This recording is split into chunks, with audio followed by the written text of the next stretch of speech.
하신 말씀은 마가복음 2장 13절로 17절까지는 말씀입니다. 죄인을 위해 오신 예수님, 죄인을 위해 오신 예수님이라고 하는 제목으로 하나님 말씀드리기를 원합니다. 가정생활이나 직장생활과 마찬가지로 교회 생활을 할 때에도 우리는 한 번씩 1년의 시련의 과정을 거치게 되는 것 같습니다. 이것은 인간에 대한 실망입니다. 교회 생활을 할 때에도 사람에 대해서 실망할 수도 있고 그럴 때 사람들의 반응은 다양하다는 것이지요. 어떤 사람은 자기에게 실망을 준 그 사람이 있는 한 다시는 그 교회 가지 않겠다라고 이야기합니다.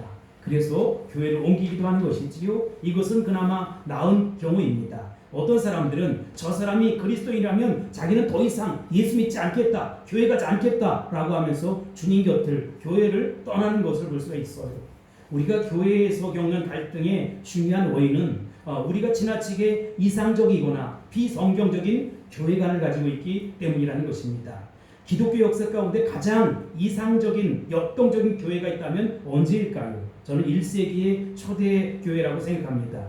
그래서 많은 교회가 표를 만들 때 초대교회로 돌아가자, 초대교회로 돌아가자 이렇게 이야기합니다. 성경에 나타냈던 초대교회 가운데 가장 영적이고 모범적인 교회 중에 하나가 어느 교회입니까? 여기 기념교회가 있는 초대 에베소 교회라는 것이지요. 에베소 교회는 바울 사도가 무려 3년 동안이나 목회를 했어요. 유대 전승에 의하면 바울 사도는 187개 교회를 개척했다고 해요. 짧은 시간 동안. 그러니까 여러분 3년 동안 교회를 이렇게 개척한 교회가 그리 흔하거나 많지 않아요. 그런데 이 에베소 교회에서 무려 3년 동안이나 머물면서 담임 목사로서 이 교회를 개척했다는 것입니다. 바울 사도가 한 장소에서 가장 오래 머물면서 집중적인 선교, 전도 활동을 벌였던 곳이 에베소 교회다. 에베소 교회는 좋은 점들을 그래서 많이 갖고 있다. 훌륭한 교회였다. 그런데 여러분 에베소 4장 25절 이하에 보면 바울 사도가 에베소 교회를 향해서 이런 메시지를 전하고 있습니다. 에베소 4장 25절에 보면 그런즉 거짓을 버리고 이렇게 말씀하고 있어요. 여러분 왜 바울 사도가 이런 얘기를 했을까요? 성도들 가운데 거짓말쟁이가 있었다는 것입니다. 그리고 28절 말씀에 보면 도둑질하는 자는 다시 도둑질하지 말고 이렇게 말씀하고 있어요. 말하자면 에베소 교회 성도들 가운데 도둑놈이 있었다는 것입니다.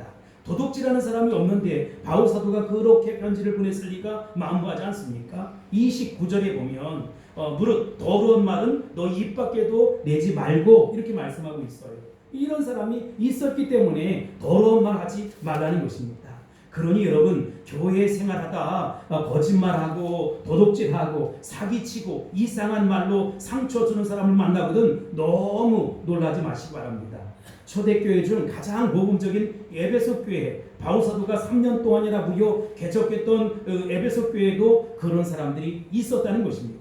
그런데 여러분 예수님이 이런 사람들을 어떻게 대했는가 궁금하지 않습니까? 예수님이라면 교회 안에서 이런 사람들을 어떻게 만났고 어떻게 대우하셨을까? 어떻게 처리하셨을까? 본문의 결론을 살펴보면 17절입니다. 10절 시작. 예수께서 들으시고 그들에게 이르시되 건강한 자에게는 의사가 쓸데없고 병든 자에게라야 쓸데있느니라. 나는 의인을 부르러 온 것이 아니요 죄인을 부르러 왔노라 하시니라. 아멘. 이것이 오늘 본문의 결론인데 이 결론에서 예수님은 의인을 부르러 오신 것이 아니라 누굴 부르러 왔대요? 죄인을 부르러 오셨다는 것입니다.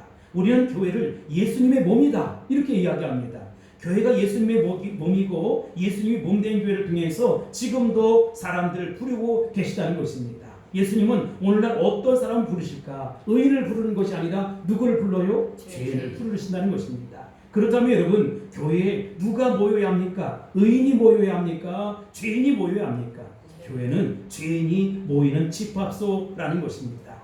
병든 사람을 부르러 왔다고 하신 예수님의 말씀을 다시 바꿔 얘기하면 이 교회는 영적인 병원이고 영적인 클리닉이다 이렇게 이야기할 수 있을 거예요. 좋은 병원이라면 어떤 병원입니까? 건강한 사람들이 모여드는 것이 좋은 병원입니까? 그런 사람들이 모여드는 것이 소문난 병원입니까? 도대체 좋은 병원은 어떤 특징이 있습니까? 그곳에 가면 각색 병든 자들이 각종 병자들이 다 모인다는 것이지요. 좋은 교회는 각종 죄인과 병든 사람들이 다 몰려드는 것입니다. 하지만 병자들만 많이 모인다고 좋은 병원일 수 없어요. 병자들만 많이 모인다고 좋은 교회일 수 없다는 것입니다. 반드시 있어야 할 소식. 그 병원에 가면 병자들이 고침을 받는다. 그 교회에 가면 죄인이 고침받아 의인 된다는 것입니다. 병을 고침받는 경우는 사람마다 다 다릅니다. 오래 걸려서 낫는 사람이 있는가 하면 금방 고침받는 사람이 있어요. 교회 와서 이상한 사람들을 보면 저 사람은 병을 고치려면 시간이 좀 많이 필요하구나 이렇게 생각하시면 되는 것이지요. 또 하나 중요한 것이 있습니다. 병자들이 병원에 갈 때 무엇을 기대하느냐? 물론 병 낫기를 기대하겠지요. 그러나 여러분 요즘 병원에 가면 마치 호텔 같아요. 재발시설들이 얼마나 잘 되어 있는지 알 수 없어요. 그리고 의사들이 아주 친절하게 환우들을 존중하고 친절을 베풀 때 참 고맙다, 감사하다 이런 마음을 느끼지 않겠어요? 오늘 본문에서 예수님은 죄인들을 다루시는 방식에 대해서 우리에게 모범을 롤 모델을 보여준다는 것입니다. 이것은 우리가 소위 죄인이라는 이웃들을 접할 때 죄인된 자로서 또 죄인들을 어떻게 다루어야 하는가라고 하는 한 방향성을 모범을 이제 받게 된다는 것입니다. 첫 번째, 예수님이 사람들을 보시는 방식대로 우리가 사람을 보려고 애써야 한다는 것이지요. 오늘 보면 14절 말씀은 뭐라고 이야기하고 있습니까? 14절입니다. 시작. 또 지나가시다가 알페의 아들 레위가 세간에 앉아있는 것을 보시고 그에게 이르시되 나를 따르라 하시니 일어나 따르니라. 아멘. 여러분 예수님이 이 세리를 보셨다는 것 자체가 이미 보통 사건이 아니에요. 왜냐하면 세리는 그 당시 유대인들이 가장 꺼리는 아주 배관시하는 그런 대상이었다는 것입니다. 그런데 예수님은 랍비였고 율법을 가르치는 교사였어요. 그 당시 예수님을 메시아로 믿지 않는 사람들이 할지라도 만약 유대 랍비나 도덕교사나 혹은 종교교사가 지나가다 세리를 만났다 그러면 절대로 쳐다보지 않았다는 것입니다. 쳐다보지 않고 그저 슬쩍 피해가는 것이지요. 당시 세리들은 인간 이하의 쓰레기로 취급을 당했습니다. 로마에 빌붙어서 세금을 걷어내기 위해서 동족들을 착취하는 민족의 반역자였고 반유대주의자였고 민족주의자다. 이것이 바로 세리였다는 것입니다.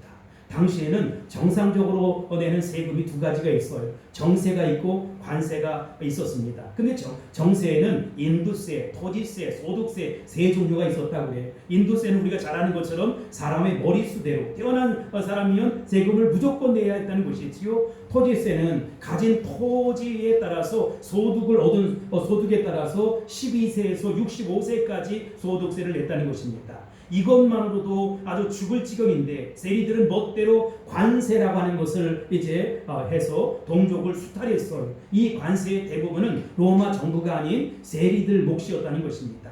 그 가운데 길을 통과할 때는 통과세, 마차를 끌고 갈 때는 마차세, 바퀴가 여러 개인 마차가 바퀴마다 물리는 바퀴세, 심지어는 물고기를 잡을 때에도 물고기세가 있었다는 것이지요. 한마디로 약탈자였어요. 또 세리들은 세금을 징수하기 위해서 심지어 살인 청부업자들도 결탁해서 고용했다는 것입니다.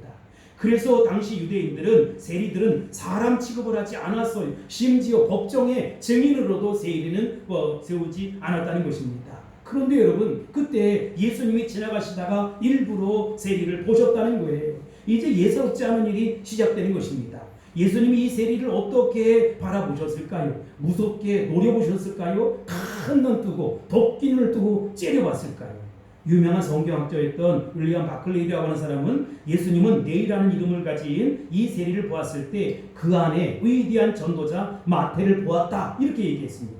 우리는 네이라는 사람은 잘 몰라요. 그런데 마태복음을 기록했던 마태는 잘 아시지요. 여러분 예수님은 세리 네이 안에서 전도자 마태를 보았다는 것이지요. 이 사람이 예수 믿고 변화되면 하나님 앞에 놀랍게 특별하게 쓰임받는 사람이 될 수 있을 것이다 라고 예수님이 확신했다는 것입니다. 많은 성경학자들은 마태라는 이름이 네이가 변화된 다음에 붙여진 새로운 이름이다 이렇게 추정을 합니다. 마태란 무슨 뜻이냐? 하나님의 선물이다 이런 뜻입니다. 그는 하나님의 선물처럼 아주 소중한 존재가 되었어요. 그는 비록 많은 사람에게 심지어 세릴 때는 손가락질 당하고 반유대주의자요, 흡혈귀요, 심지어 반민족주의자라고 하는 그 말을 들었지만 예수 믿고 거듭나 하나님의 자녀가 되었을 때 회심한 이후에는 관리 특유의 정확한 관찰력을 가지고 예수님을 유대인의 왕으로, 유대인의 구세주로 많은 사람들에게 전하고 증거하는 하나님의 일꾼이 되었다는 것입니다. 여러분, 예수님은 그가 변화되어서 하나님의 손에 붙들려 쓰임받았을 때 얼마나 놀라운 일, 얼마나 대단한 일을 할 수 있는가라고 하는 가능성을 내다보셨다는 것입니다. 이게 중요한 거예요. 예수님 항상 현재에 있는 모습 그대로 보지 아니하시고 미래에 그가 변화되어서 새로워지고 달라지고 능력받고 한 그 미래의 가능성을 보신다는 것입니다. 여러분들도 사람을 그렇게 바라볼 수 있게 되길 바랍니다. 아멘. 할렐루야. 시몬 베드로의 경우도 마찬가지예요. 체질로 치면 그런 대표적인 다혈질의 사나이입니다. 종잡을 수 없고 충동적이고 격정적이고 신뢰하기 어려운 사람이었어요. 그러나 시몬을 처음 만났던 예수님은 그에게 뭐라고 말씀하시고 있습니까? 요한복음 1장 42절에 보면 요한의 아들 시몬이니 장차 게바가 되리라. 그는 저약돌만한 믿음밖에 없지만 장차 큰 반석이 될 만한 초대교회의 큰 일꾼이 될 것이라는 확신이 있었다는 것입니다. 육중한 반석의 이미지를 생각해 보세요. 그는 충동적이었고 급하고 쉽게 변하는 그런 조약돌 같은 그런 사람입니다. 그 사람에게 반석이란 별명은 그렇게 어울리지가 않아요. 그러나 예수님은 그런 시몬을 바라보면서 그런 사람 취급하지 않았다는 거예요. 그가 예수 믿고 거듭나 하나님의 자녀가 되고 주님의 강력한 힘에 붙들리기만 한다면 그 위에 놀라운 초대교회가 세워질 것이다 라고 하는 확신을 갖게 되었다는 것입니다. 그는 정말 다혈질적이고 더 나아가서 신경질적이고 더 충동적이고 격정적인 모습을 본 것이 아니라 정말로 초대교회가 그 위에 세워질 것이다라고 하는 전도자 베드로를 바라봤다는 것입니다. 예수님은 이렇게 사람을 보는 것이지요. 창녀 마리아는 어떻습니까? 예수님은 창녀 마리아 안에서 성녀 마리아의 가능성을 보았다는 것이지요. 예수님은 계속 받기만 하는 만족을 모르는 욕망을 향해 달려가는 막다라를 통해서 이제 변화되어서 막 주는 그런 마리아를 보셨다는 것입니다. 막달라 마리아를 처음 만났을 때 우리 주님은 그녀가 변화되어서 십자가까지 우리 주님을 수행하고 후에는 자신이 부활의 증인이 될 것이다라고 하는 확신이 있었고 위대한 지도자로 위대한 전도자로 변화될 것이다. 위대한 여제자로 변할 것이다라는 확신이 있었다는 것입니다. 여러분, 우리에게 그런 영안이 열려야 한다는 것입니다. 그저 육신의 눈으로 똑똑히 바라보고 좋은 놈, 나쁜 놈, 좋은 사람, 나쁜 사람 판단하지 마시고 하나님 말씀 앞에 붙잡혀 하나님 능력 앞에 붙잡혀 쓰임받는 그런 모습의 영안이 열릴지어다. 열릴지어다. 1500년대 초에 이탈리아의 피렌체에 도나텔로라고 하는 유명한 조각가가 있었습니다. 도나텔로는 자기 생애 최고의 조각 작품을 하나 남기고 싶다 이런 마음을 가졌어요. 그래서 그 당시 그 이탈리아 중부에 있는 좋은 대리석이 나오는 유명한 카라라라고 하는 지방에 사람을 보냈어요. 그래서 비싼 돈을 지불하고서 많은 대리석을 사왔습니다. 그런데 이 채석장에서 나온 돌들이 변변치 않은 거예요. 그래서 도나텔로는 이야기하는 것이지요. 야, 쓸만한 것이 없다. 하나도 없다. 그래서 그냥 성당 그 주위에 그냥 방치해버렸어요. 그런데 그때 마침 무명의 젊은 조각가가 그 버려진 대리석을 보다가 잘만 하면 쓸만하겠는데, 잘만 쓰면 정말로 좋은 작품이 낫겠는데, 괜찮겠는데 라고 하면서 대리석을 몇 개 가져다가 2년 동안 열심히 조각을 합니다. 그리고 2년 후 1504년 1월 25일 피렌체에 많은 사람이 운집한 가운데 이 조각상을 덮고 있던 배를 거쳤을 때 피렌체에 많은 사람들이 흥분하기 시작했어요. 그 무명의 조각가가 누구냐? 미켈란젤로라는 사람인데 여기 서 있는 그 다윗상이지요. 이 거친 대리석 속에서 2년 동안 그는 위대한 조각품을 만들어 냈다는 것입니다. 여러분, 내게 상처를 준 사람, 정말로 사람 같지 않은 사람, 정말로 성도 같지 않은 성도를 여러분은 어떤 눈으로 바라보십니까? 그들이 예수님 믿어 성령을 체험하고 하나님의 사랑을 체험하게 되면 놀랍게 변화될 것이다 라고 하는 가능성의 눈으로 바라보십니까? 아니면 넌 안 돼, 너는 안 되지 라고 하는 눈으로 바라보십니까? 예수 심장 가지고 예수님의 따뜻한 눈으로 세상을 바라보고 성도를 바라보고 사람을 바라볼 수 있게 되길 바랍니다. 우리의 연약함은 하나님 앞에, 전능하신 하나님 앞에 연결될 수 있는 방법이 있는데 그게 뭐냐? 기도라는 거예요. 기도의 접촉을 통해서 연약한 인간이 전능하신 하나님을 만날 수 있다는 것입니다. 그러니 나에게 상처 준 사람, 사람 같지 않은 사람, 성도 같지 않은 성도를 위해서 기도할 수 있게 되길 바랍니다. 연약한 자들이 전능하신 하나님을 붙잡고 살아갈 수 있도록 기도하시기 바랍니다. 두 번째로 예수님은 사람들 본 후에 어떻게 했느냐? 그들을 콜링 부르셨어요. 우리도 예수님이 그를 부르고 계시다는 메시지를 전달해야 한다는 것입니다. 예수님은 지금도 사람들을 부르신다는 것이지요. 예수님은 지금도 제자들을 부르신다는 것입니다. 그렇다면 우리도 사람 만날 때 예수 심장, 예수님의 눈으로 그들을 바라보고 예수님께로 인도해야 되잖아요. 예수님 마태를 보시고 그 속에서 위대한 전도자의 가능성을 발견했다는 것입니다. 동족의 흑혈기 같은 그 악랄한 모습을 바라본 것이 아니라 그가 변화되어서 새롭게 거듭나 하나님 앞에 영광 돌릴 전도자 마태를 봤다는 것입니다. 그래서 그는 하나님의 선물인 것이지. 그 다음에 어떻게 하셨습니까? 14절을 다시 보겠습니다. 시작. 또 지나가시다가 알페의 아들 레이가 세간에 앉아있는 것을 보시고 그에게 이르시되 나를 따르라 하시니 일어나 따르니라. 아멘. 예수님은 자기를 쫓으라고 초청하셨어요. 예수님은 자신의 심장과 안목으로 사람들을 본 후에 그들을 자신에게로 초청하셨다는 것입니다. 예수님은 여러분 지금도 여러분을 초청하고 계시다는 것입니다. 지금도 수고하고 무거운 짐진 자들을 다 내게로 오라고 말씀하고 계신 것이지. 그런데 나를 쫓으라, 나를 따르라 라고 하는 사람이 별 볼 일 없는 사람이라면 쫓아가봐야 별 볼 일 없어요. 수지 맞는 장사가 아니에요. 그러나 여러분 쫓으라고 하시는 분이 하나님의 아들이요 육신의 옷을 입고 온 이웃 구세주라는 사람, 구세주라면 문제가 달라지잖아요. 내가 길이요 진리요 생명이라고 말씀하신 것처럼 예수님이 우리의 참된 길이 되어 주실 것이고 진리를 가르쳐 주실 것이고 생명의 떡을 먹어 영원한 천국을 소유하게 만들 거라는 것입니다. 결국은 하나님 아버지께로 돌아갈 것이고 영생을 선물로 받게 될 것이라는 것입니다. 할렐루야. 신앙생활이란 간단히 줄여서 두 가지 같아요. 하나는 뭐죠? 예수님 만나는 것입니다. 두 번째는 예수님을 따르는 것이지요. 그것이 신앙생활의 전부예요. 교회 나와서 예수님 만나지 못하는 사람이 제일 가련하고 불쌍한 사람이에요. 그래서 우리가 교회 나와 가장 먼저 해야 할 일이 뭐냐? 예수님을 만나되 인격적으로 만나야 돼요. 무슨 얘기냐? 그냥 예수님이 내 안에 계시잖아요. 생명 되신 예수님이 내 안에 들어오셨잖아요. 그러면 예수님과 교제하는 삶을 살아야 돼요. 그냥 내가 하고 싶은 말 다 하고 막말하고 이렇게 하는 것이 아니라 정말로 내 안에 계신 주님 기뻐하시는 말을 하고 행동을 하고 생각을 하고 그렇게 사명 감당할 수 있어야 된다는 것입니다.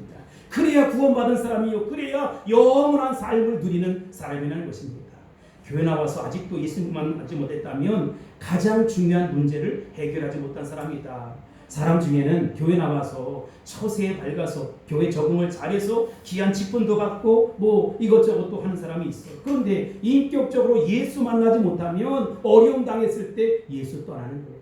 이게 현대교회의 비극 중에 하나라는 것입니다. 그러니 여러분 반드시 예수님 만나셔야 한다는 것입니다. 꼭 예수님 만나셔야 한다는 것입니다. 인격적으로 예수님 만나셔야 한다는 것입니다. 두 번째로 할 일은 예수님을 따라가는 것이지요. 예수님을 쫓아가면 우리는 예수님의 제자가 됩니다. 예수님을 쫓아가면 신이 나고 삶에 보람이 있고 기쁨이 있고 풍성함이 있습니다. 이것을 가리켜서 영적 성숙이다 이렇게 얘기하는 거예요. 물론 예수 믿으면서 시련을 당해요. 고통도 당해요. 어려움도 당해요. 이해할 수가 없어요. 그걸 우리는 섭리라고 이야기하는 거예요. 도대체 왜 그러시지? 나중에 가면 아하 그렇구나 라고 하는 것을 깨닫게 되는 것입니다. 그럼에도 불구하고 흔들리지 않는 저 영원한 천국의 소망이 있기에 우리는 마음속에 시련과 고통을 능히 믿음으로 이길 수 있는 것입니다. 그러면 아무개도 나와 같이 예수님 만났으면 좋겠다. 아무개도 나와 같이 예수님 만났으면 좋겠다 라고 하는 마음이 들게 되고 그들에게 가서 십자가의 복음, 생명의 복음을 전하는 것입니다. 전도란 무엇입니까? 전도란 전도자인 나를 소개하는 것이 아니라 내가 만난 예수님을 소개하는 것입니다. 내가 예수 믿고 거듭난 하나님의 자녀가 되어서 내가 얼마나 대단한 사람인지 알 수 없어. 나를 통해서 수많은 사람들이 주님 앞에 돌아왔고, 나를 통해서 수많은 환자들이 병을 고침받았고, 나를 통해서 수많은 사람들이 부를 이루었다고, 잘 살게 되었다고. 이런 게 전도가 아니에요. 여러분, 전도란 무엇입니까? 예수 그리스도를 소개하는 것입니다. 내가 예수님 만나서 삶이 변화되었다는 거예요. 세계관이 달라졌다는 것입니다. 철학이 달라졌다는 것입니다. 나에게 인생의 어려움들이 있었는데 뿌리 깊은 나무가 되어서 흔들리지 않는 그런 믿음의 사람이 되었다는 것입니다. 우리에게 고난이 있지요. 고난당하는 여러분 잘 들어보세요. 어느 곳에 가면 나무가 1m밖에 되질 않았어요. 그런데 그 가이드가 이렇게 얘기하는 거예요. 목사님, 이 나무는 1m밖에 되지 않지만 뿌리가 적어도 20m 이상 내리고 있다는 거예요. 왜 그렇습니까? 바람이 얼마나 부는지 이 나무가 생존하려고 20m 뿌리를 내렸다는 거예요. 뿌리 깊은 나무가 되었다. 그래서 제가 그런 생각을 했어. 그래, 어려움 당하고 고통 당하는 사람들이 이렇게 뿌리 깊은 영성의 사람이 되는 것이지. 고난이 왔어요. 어려움이 왔어요. 시련이 왔어요. 아프지 않다는 건 거짓말. 아파요. 괴로워요. 그러나 그럼에도 불구하고 뿌리 깊은 나무가 되어서 튼실하게 자라가는 것입니다. 여러분, 우리가 이 고난의 순간에도, 어려움의 순간에도 꼭 예수 붙잡고 승리하는 저와 여러분이 될 수 있기를 주의 이름으로 축복합니다. 아멘. 어떤 사람은 전도한다고 하면서 자기만 됐다 자랑하는 사람이 있어요. 또 어떤 사람은 전도한다고 하면서 그 사람들을 오히려 갖가지 죄를 막 지적해가지고 멀리 쫓아버리는 사람들이 있어요. 둘 다 잘못된 것입니다.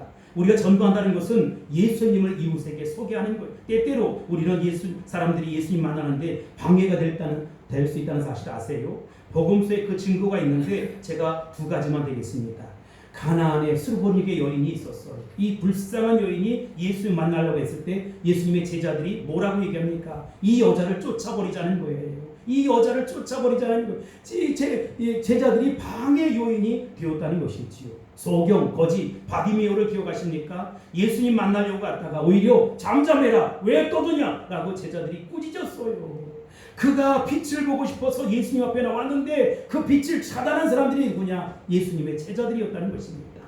오늘날 사람들이 예수 믿는데 최대 방해거리가 되는 것은 교회라고 생각해요. 사람들이 예수 믿고 주님 앞에 나오는데 가장 방해되는 것은 부끄럽지만 교회라고 생각해요. 나 때문에 예수 안 믿으면 안 돼요. 우리 때문에 예수 안 믿으면 안 돼요. 하고 싶은 말도 참고 믿음으로 기다리고 기도해 줄 수 있게 되길 바랍니다. 저는 인간의 연약함을 전능하신 하나님 앞에 묻는 그 접촉점이 뭐냐, 끈이 뭐냐, 기도라고 생각해요. 그러니까 여러분, 말하는 것보다 하나님 앞에 기도하며 엎드려서 믿음으로 기다리는 것이죠. 아프지만 힘들지만 어렵지만 뿌리 깊은 나무가 되는 것처럼 그렇게 믿음으로 기도하다 보면 언젠가 그도 새 사람으로 변화된다는 것입니다. 그러므로 예수를 만날 때 내가 방해되지 아니하도록 기도해야 한다는 것입니다. 오직 초점은 예수 그리스도입니다. 예수님을 만나고 예수님을 바라보고 예수님을 쫓아가도록 도와줘야 한다는 것이지. 왜 그렇습니까? 우리의 주인공은 예수님이라는 것입니다. 제가 초대교회사를 읽고 있어요. 아주 오래된 것인데 그 초대교회 그 사가 아마 일본 강점기 시대에 나왔던 책인 것 같아요. 그런데 거기에 이런 내용이 있어요. 시골에 가서 이렇게 전도를 하는데 한국에는 저는 홍씨고 김씨, 이씨, 박씨 다 있잖아요. 그러니까 예수님의 성이 뭐냐 이렇게 묻는 사람이 있는 거예요. 궁금했던 모양이에요. 그 갑자기 그 교회 목사님이 그런 질문을 받으니까 답을 할 수가 없는 거예요. 예수님의 성이 뭐지? 근데 얼마 되지 않은 예수 믿고 얼마 되지 않은 초신자가 냉큼 대답하더라. 그거요. 예수님의 성이요. 예수님의 성 주씨예요, 주씨. 그 목사님 깜짝 놀랐어요. 주 예수. 그래서 주씨라는 것입니다. 사랑하는 성도 여러분, 예수님이 우리 주님이심을 믿으십니까? 예수님을 나의 주로 나타내고 나의 주로 증거하는 것이 뭐냐? 전도라는 것입니다. 주저함 없이 우리 모두가 다 전도의 일꾼이 될 수 있길 바랍니다. 예수 믿으세요. 예수 믿으세요. 전하는 저와 여러분이 다 될 수 있기를 주의 이름으로 축복합니다. 아멘. 그렇다면 우리가 어떻게 이웃들을 대해야 할까라고 하는 것이지. 이웃을 정말로 우리 주님 앞에 인도하려면 마지막 세 번째, 예수님처럼 사람에 대한 편견, 선입견, 고정관념을 뛰어넘을 수 있어야 된다는 것입니다. 본문에는 마태가 예수님 만나고 예수님을 쫓아 살기로 결단하고 나서 가장 먼저 무엇을 했느냐? 잔치를 베푸는 거예요. 15절 보겠습니다. 시작. 그의 집에 앉아 잡수실 때에 많은 세리와 죄인들이 예수와 그의 제자들과 함께 앉았으니 이는 그러한 사람들이 많이 있어서 예수를 따르미로라. 아멘. 마태는 예수님을 만난 그 기쁨 속에 그 예수님을 이제 초청하는 거예요. 그리고 잔치를 베풀어요. 누가복음 5장 29절에 보면 같은 사건을 기록하면서 큰 잔치를 열었다라고 표현하고 있습니다. 누가복음 5장 29절입니다. 시작. 레위가 예수를 위하여 자기 집에서 큰 잔치를 하니 세리와 다른 사람이 많이 함께 앉아 있는지라. 아멘. 여러분, 마태의 집에 누가 많이 왔느냐? 세리들이 많이 왔을 거예요. 그렇죠? 다른 이들하고는 친구하기가 어려우니까 세리들이 많이 왔을 거예요. 그런 사람들이 다 모였는데, 죄인들이 모이고 세리들이 모였는데 예수님은 그들 모두를 다 환영했어요. 그리고 예수님은 그들을 끌어안고 함께 시간을 보냈다는 것입니다. 우리는 어떻습니까? 함부로 다른 사람들에게 너는 뭐 죄인 이렇게 하면서 타이틀을 붙여서 딱지를 붙여서 정죄하지 않습니까? 인간에게 죄인의 타이틀이 부과된다면 그 타이틀은 우리 모두에게 해당될 거예요. 성경은 모든 사람이 죄를 범하였음에 하나님의 영광에 이르지 못한다고 했어요. 정말로 정도의 차이가 있지. 그도 죄인 나도 죄인, 우리 모두 죄인이라는 것입니다. 근데 당시 바리새인들은 자기들은 의인이고 저 사람들은 죄인이다 이렇게 이야기를 했어요. 제가 미국에서 오신 어느 교포에게 들은 아주 재미있는, 재미있을지 안 될지 모르겠는데 들어보세요. 미국의 어느 마을에 아주 유명한 깡패 형제가 살고 있었다고 합니다. 마약을 밀수해서 동네 사람들이 퍼뜨린가 하면 술 마시고 이웃 사람들을 두드러 패기도 하고 또 이웃의 물건을 강제로 빼앗는 등 그 마을을 소란케 하는 형제였다는 거예요. 근데 어느 날 동생이 죽었어요. 그래서 나쁜 짓으로 돈을 많이 번 형이 내 동생의 장례식을 좀 거창하게 제대로 한번 치러주고 싶다 이렇게 이제 마음을 먹었어. 근데 문제는 하도 인심이 사납고 잘못을 했기 때문에 장례식에 와서 이제 축복 기도해줄 목사님이 안 계신 거예요. 이 사람은 목사님 모셔다가 예배를 드리겠다. 근데 그 돈을 가지고 이제 흥정하기 시작합니다. 만약에 우리 동생의 장례식에 와서 주례를 잘해주면 내가 내 동생이 성자였다라고 하면 몇만 불 이상을 주겠다. 아무도 나서지 않는 거예요. 점점 돈의 액수가 막 높아가는 거예요. 근데 제대로 된 성직자라면 여러분 어떻게 이 깡패 이 동생이 그 성자라고 이야기할 수 있겠어. 그러니까 주례를 모두 다 이제 안 해주겠다는데 괴짜 같은 괴상한 목사가 하나 나타났어요. 내가 주례해주겠다는 거예요. 아니 뭐야 이게 뭐야 이 개벽다기 같은 소리를 하네. 응? 말벽다기야? 뭐 이렇게 하면서 장례식에 이 사람 저 사람 저기 다 모였잖아요. 참석을 하는 것입니다. 근데 장례식 당일에 인사인해를 이뤘어요. 근데 어떻게 이 깡패에게 성자의 칭호를 불러주는가? 진짜 제대로 된 목사 맞아? 이 가짜 아니야? 뭐 이렇게 하면서 다 모였어요. 그런데 이제 목사의 주례사가 시작됩니다. 사랑하는 주민 여러분, 여러분이 잘 알다시피 이 사람은 우리 마을의 유명한 깡패였습니다. 이웃들에게 얼마나 많은 고통과 아픔을 주었는지 모릅니다. 우리 마을은 이 사람 때문에 빛을 잃어버리고 말았습니다. 우리는 오랫동안 속이 상한 채 지냈습니다. 그럼에도 불구하고 사랑하는 여러분, 여기 누워있는 고인은 살아있는 그 형에 비하면 진실로 성자나 다름없었습니다. 이렇게 얘기하는 거예요. 이 말에 일리가 있어요, 없어요? 몇만 불을 줘야 돼요, 말아야 돼요? 여기 살아있는 이 형보다는 성자라는 거예요. 우리가 의인이다, 성자다, 죄인이다라고 하는 것은 모두 상대적일 뿐 우리 하나님 앞에 모두 다 죄인이라는 것입니다. 그래서 우리가 어떻게 받아들이고 어떻게 살아가느냐가 중요한 것이지요. 정말로 죄인들을 저 사람은 안 돼 이럴 것이 아니라 예수 사랑 십자가 보혈로 끌어안을 수 있어야 된다는 것입니다. 이 예수님은 이 세상에 오셔서 정말 많은 사람들이 저버린 많은 사람들을 다 끌어안고 하나님의 자녀로 삼아주셨다는 것이지요. 수고하고 무거운 짐진 자들아 다 내게로 오라. 내가 너희를 쉬게 하리라고 우리 주님 말씀해 주셨어요. 아마도 지금 위대한 잔치가 오늘 이 시간에도 벌어지지 않겠어요. 전 천국에서 여기 왼쪽에 있는 분이 그 네덜란드 출신의 로마 카톨릭 사제이자 신학자이자 영상가로 유명한 여러 책, 한국에도 여러 책이 소개되었는데 그 헨리 라우엔이라고 하는 신부님이 계세요. 이 사람은 예일대와 하버드대에서 교수를 지냈습니다. 1985년 그 생애에 결국 잊을 수 없는 한 사건을 그가 겪게 돼요. 정신지체아를 보다가 가르치고 섬기는 프랑스 장애인 공동체의 한 지도자가 예일대 교수로 있는 이제 오늘 초청한 거예요. 먼저 방문을 했지요. 헨리 나우에는 이 사람으로부터 정신지체아들이 어떻게 살아가는가라고 하는 것을 듣게 되었어요. 헨리 나우에는 그 이야기를 들으면서 정신지체자들의 모습이 참 신겹구나. 그리고 그들을 섬기고 살아가는 사람들도 다 있구나. 저들의 섬김이 대단하다 하면서 작은 감동을 받게 되었습니다. 그런데 얼마 지나지 않아서 그 공동체의 또 다른 지도자인 장 바니에라고 하는 사람이 편지를 썼어요. 정신지체자들의 수양이 관련한데 이제 여기 와서 헨리 나우엔에게 같이 참여해주지 않겠느냐. 근데 헨리 나우엔은 자기가 예일대 교수이고 하버드대 교수이니까 나를 강사로 초청했나 보다 라고 하고 기도하면서 이제 갔어요. 그랬는데 강사로 세워주진 않고 함께 이 정신지체아들의 먹는 것을 도와주고 걷는 것을 붙잡아주고 하여튼간 기도해주고 몸으로 섬기는 이런 일을 하는 그 특이한 수양이었다는 것입니다. 강사도 없고 아무것도 없고 그냥 그들을 잘 먹이고 입히고 섬기고 사랑해주는 그런 수양이었어요. 헨리 나우에는 그 4월 동안 아무 말도 하지 않은 채 정신지체아들을 씻겨주고 먹여주고 또 그들을 위해 조용히 기도해주면서 침묵 수련회를 마쳤습니다. 자기와 전혀 다른 세계에 사는 정신지체아들을 처음으로 온몸으로 체험할 수 있었어요. 그 뒤로 또 한 통의 편지가 그에게 날아듭니다.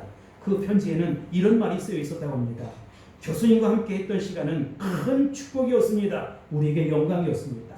교수님이 우리 같은 정신지체아 공동체의 지도자가 되어주신다면 얼마나 큰 하나님의 선물이 될까요?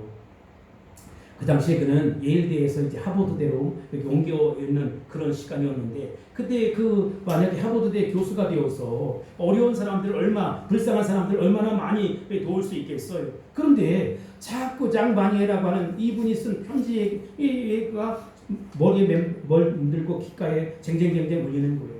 당신 같은 분이 우리 그 지도자가 되면 얼마나 좋겠습니까? 그래서 헨리 나우에는 오랫동안 기도하다가 내가 하버드를 떠나서 정신지체아 공동체의 지도자가 되도록 하나님 부르시는구나 라고 하는 생각을 갖게 되었습니다. 그는 결국 주님의 강력한 부르심을 인정할 수밖에 없었어요. 1985년 가을 그는 하버드대의 교수직을 포기하고 캐나다 토론토 근처의 정신지체아를 위한 데이브레이크 공동체의 리더로 떠나게 됩니다. 거기서 소수의 정신지체아들과 함께 평생을 사는 거예요. 하버드대 교수직을 버리고 떠난 것이지요. 그러나 나중에 그는 자기 일기에 이렇게 기록합니다. 이상하다. 이것은 희생이고 지금까지의 삶을 뒤엎는 시도였는데 웬일인지 내 마음이 편안하다. 내 마음이 편하다. 그는 또 친구에게 보낸 편지에서 이런 놀라운 신앙의 고백을 합니다. 나는 이 사람들을 돕기 위해 이곳에 왔다고 생각했다. 그러나 나는 이 공동체에 와서 처음 고향을 찾은 것 같은 느낌을 갖는다. 감정을 느낀다. 아버지 집을 떠났다가 돌아온 탕자 같은 기분을 느꼈다. 더 놀랍고 충격적인 글은 계속됩니다. 나는 사람들을 돕고 치료하기 위해 왔지만 오히려 내가 치료되고 있는 것을 느낀다. 우리 공동체 식구 6명 중 아담이라는 청년이 있다. 그는 비록 정신지체아이지만 깨끗하고 투명한 그 영혼에 부딪힐 때마다 내게 붙어있는 거짓과 위선의 찌꺼기들이 씻겨져 나가고 내 영혼이 치료되는 것을 느낀다. 그것은 놀라운 발견이었습니다. 그는 하버드대 교수를 그만두고 6명의 지체를 평생 섬기는 그런 성직자로의 삶을 살았어요. 비록 정신지체아이기 때문에 시간은 오래 걸리지만 그들도 여전히 예수를 영접하고 하나님의 사랑에 반응할 수 있다라고 하는 사실을 알게 되었어요. 그야말로 새로운 영적인 세계가 그 앞에 펼쳐진 것입니다. 사랑하는 성도 여러분, 사람에 대한 편견과 선입견과 고정관념을 뛰어넘어서 이웃들 앞에 선다면 우리가 얼마나 설득력 있는 사람이 될까요? 얼마나 십자가 복음을 감동적으로 전할 수 있는 일꾼이 될까요? 복음이 지체되고 이웃들과의 담이 높아져 있는 이유가 무엇이라고 생각하십니까? 그것은 나의 편협한 세계관, 좁은 인간관 이런 것이지요. 좁은 범위 안에서 제한적인 교제를 나눠요. 성도의 아름다운 교제, 신령한 교제라고 하지만 나의 마음에 맞는 그 사람끼리끼리 모여서 차 마시고 밥 먹고 그렇게 수다를 떤다는 것입니다. 그러니 어떻게 우리 내면 세계가 이웃을 향해서 펼쳐질 수 있고 이웃을 향해서 열릴 수 있겠느냐라고 하는 것입니다. 우리가 사람에 대한 편견, 선입견, 고정관념을 뛰어넘어서 정말로 이웃 앞에 예수 그리스도의 십자가상으로 다가선다면 여러분 새로운 복음의 문이 활짝 열리게 될 것입니다. 우리가 내 삶이 복음 아닙니까? 우리의 삶이 복음 아닙니까? 내가 정말 복음을 위해 산다고 하지만 때때로 복음 앞에서 환난을 당하고 어려움을 당하고 고통을 당해 누구나 다 환난을 당하고 어려움을 당하면 힘들고 고통스러운 것은 사실이에요. 제가 봤던 어떤 나무처럼 정말 바람이 너무 거세서 제대로 설 수 없고 자랄 수 없어 1m밖에 되지 않지만 20m 이상의 뿌리를 깊이 내리면서 생존을 위해 살아가는 거예요. 내가 이 땅에 드러낼 것, 나타낼 것, 다른 사람이 알아준 것 하나도 없지만 우리 주님은 아신다는 것입니다. 천국에 가면 야, 너 정말 힘들게 살아왔구나, 어렵게 살았구나, 복음을 위해서 싸워왔구나 라고 하면서 여러분 우리를 칭찬해 주지 않겠어요? 착하고 충성된 종이라고 말씀해 주지 않겠어요? 만약 우리가 주님의 눈, 주님의 심장으로 바라보며 가망성이 없는 이웃들 향해서도 그렇게 믿음으로 나아간다면 빛나는 내일, 희망찬 내일, 소망이 넘치는 내일일 것입니다. 연약한 인간은 전능하신 하나님을 만날 수가 없어요. 만날 수 있는 유일한 방법이 뭐냐? 여기에 다리가 놓아져야 한다는 것입니다. 기도의 다리를 놓고 믿음의 다리를 놓고 예배의 다리를 놓고 저 천국으로 나아갈 수 있는 전도의 다리를 연결해야 한다는 것입니다. 예수님은 의인을 부르러 온 것이 아니에요. 누구를 부르러 오셨습니까? 죄인을 부르러 오셨다는 것입니다. 그러므로 내 안에 온갖 선입견, 편견, 고정관념 다 내려놓을 수 있게 되길 바랍니다. 그리고 예수 신장으로 나가는 거예요. 때를 어떤지 못 어떤지 담대한 믿음 가지고 내가 정말로 상처받은 친자의 모습, 나는 정말 잔뜩 상처를 받았어. 그래서 어떻게 이 상처를 어떻게 할 수가 없어요. 그러나 그럼에도 불구하고 내 상처를 뛰어넘는, 내 문제를 뛰어넘는, 내 사건을 뛰어넘는, 나의 모든 일들을 뛰어넘는 그 예수님이 내 안에 계시기 때문에 한계를 뛰어넘어서 예수 복음, 십자가의 복음을 전하는 것입니다. 그리고 나는 믿음으로 살아내는 것입니다. 생명의 복음을 전하는 저와 여러분이 다 될 수 있기를 예수님으로 축원합니다. 예수님은 의인을 부르러 온 것이 아니라 죄인을 부르러 오셨습니다. 그러니 얼마나 감사한지 알 수 없습니다. 기도하겠습니다. 사랑의 아버지 하나님, 이제 나의 편견, 고정관념, 선입견 다 버리고 오직 예수 심장으로 살려옵니다. 뿌리 깊은 나무처럼 고난이 있지만 어려움이 있지만 괴로움이 있지만 다 믿음으로 이겨내며 정말로 연약한 인간이 전능하신 하나님 만날 수 있는 통로가 전도요, 복음이요, 예배요, 기도라는데 하나님 기도하며 살겠습니다. 전도하며 살겠습니다. 이 복음 붙잡고 살겠습니다. 꿋꿋하게 예배 승리하며 살겠습니다. 주여 우리를 들어 쓰시고 사용하여 주옵소서. 예수 심장으로 때를 어떤지 못 어떤지 담대한 믿음으로 나아가는 우리 모두가 될 수 있도록 축복하여 주시옵소서. 예수님의 이름으로 간절히 기도합니다. 아멘.